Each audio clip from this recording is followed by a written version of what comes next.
Hello friends, बरायबाय Bodo Info official YouTube channel Assam Scholars नि बागै big update सफैदों नोंथांमोननि official notification फैबाय exam नि so बेयाव ओरैबायदि मोनगोन merit basis आव नोंथांमोना 2000 नोंथांमोननि scholarship मोननो हागोन students फोरा so सोर मोनगोन जों details खौ लाना फैदों आसा खालाम नोंथांमोना भिडिअ खौ नायजोब अब्लानो बुजिगोन हानाय स्पन्सर खालाम आरो जायफ्रा Bodo Info YouTube channel आव गोदान subscribe खालामना ला सरकारि साख्रिनि अपडेट आरो बेफोरबायदि माखासे स्किमनि बागै नोंथांमोनाहाय आपडेट मोनबाय थानो हायो so बिदिब्ला गोबाव खालामा जों थांनिफ्राय अफिसियेल वेबसाइटआव बेनिफ्राय जोङो डिटेल्सखौ नायनोसै दा जोङो आसामनि एडुकेशननि स्कलारशिपनि पर्टेलाव फैबाय बेनो जाबाय सेकेन्डारि एडुकेशन आसामनियाव दा बेयाव फैनाय लोगो लोगो गोबां स्कलारशिप प्रोवाइड खालामो स्टेट गभर्नमेन्टआ एनएसपि जोंहाय कोलाबोरेशनावहाय स' बेखौ नोंथांमोना आपडेटखौ लाबोदों NMMS नि बागै जेरावनोखि नोंथांमोना बे राङारि अनसुंथाइ मोननो हायो आरो बेल' नङा माइनरिटिफोरनिबो थाखाय थायो आरो लोगोसे गोबां रोखोमनि फिजिकेल डिसेबिलिटिफोरनिबो थायो स' बेयाव प्रोवाइड खालामबाय थायो बेनो जाबाय मोनसे कोलाबोरेशन दङ एनएसपि नि आन्डाराव नोंथांमोना रेजिस्टार खालामनांगौ स' बेखायनो जों बेयाव माखासे डिटेल्सखौ नायग्रोनोसै बुजिनोसै जे एग्जाम डेट ओंखारबाय आरो बे एग्जाम डेटआ माब्ला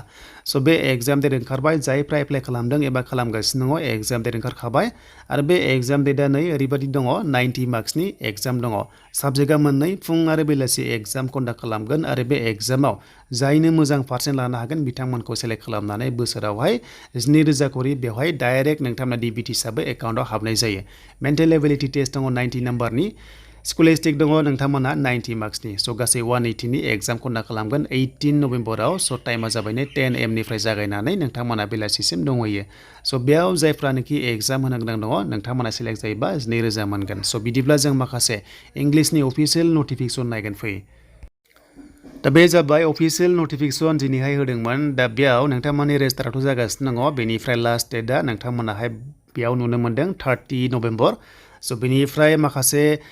स्कुल लेभेलाव भेरिफिकेसन खालामगोन 15 डिसेम्बराव एन्ड बेनिफ्राय डिस्ट्रिक्ट नडेल अफिसाराबो भेरिफाइ खालामगोन 30 डिसेम्बराव अब्लासो बिथांमोनाहाय माने रिजाल्टखौ मोननानै सेलेक्ट जायोबा स' सेलेक्ट जायोबा नोंथांमोना बेयाव मोननो हागोन स्कलारशिपखौहाय आरो डाइरेक्ट बेंकआव बियो हाबगोन स' डाइरेक्ट नोंथांमोननि एकाउन्टआव हाबनाय जायो स' माबायदि सिस्टेमाव हाबगोन जों बेखौबो नायनोसै आरो सोर खालामनो हायोमोन बेनि भेरिफिकेसन एबा एप्लाइखौहाय जों बेखौ नायगोन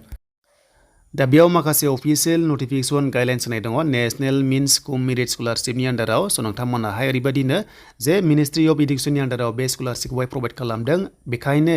एग्जामखौ सिलेक्सनखौ कन्डाक्ट खालामगोन सेकेन्डारि एडुकेसन आसामा स' बेखौ आं क्लियार खालामबाय नेक्स्ट लेभेलाव फैबाय थागोन जेब्ला फैयो आपडेटआ फैबावगोन स्टुडेन्टस जायफ्रानोखि फरायगासिनो दङ क्लास 8 लेभेलाव बिसोरो इलिजिबोल जायो बे एग्जामिनेसनावहाय बे स्किमावहाय आरो बिथांमोना जुदि सेलेक्ट जायोबा 2000 बोसोराव मोननो हागोन आरो बेनो जाबाय फरायबाय थानाय समावनो डिउरिं क्लासेस होनना बुंदों क्लास 9, 10, 11, 12 आव फरायबाय थानाय समावहाय बिथांमोनाहाय 2000 करि बेवहाय मोननाय जायो स' बेखायनो जायनोखि गभर्नमेन्ट स्कुलाव फरायगासिनो दङ एबा प्रभिन्सियेलाइजआवहाय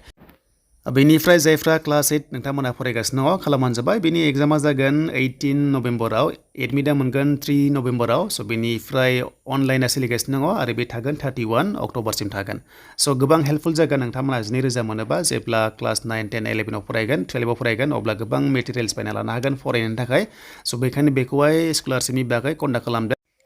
दा जायफ्रा गोसो गुदुं दङ बिथांमोना पेरेन्टसफ्रा खालामना होबानो जाबाय जाहाथे गोबां हेल्पफुल जानो हायो आरो जेब्ला नेक्स्ट लेभेलाव गोदान स्कलारशिप फैगोन स' नोंथांमोना आपडेटखौ लाबोगोन आरो बेखौहाय स' जायफ्रानोखि मोनो स' नोंथांमोनाहाय मेरिट बेसिसावसो मोननो हागोन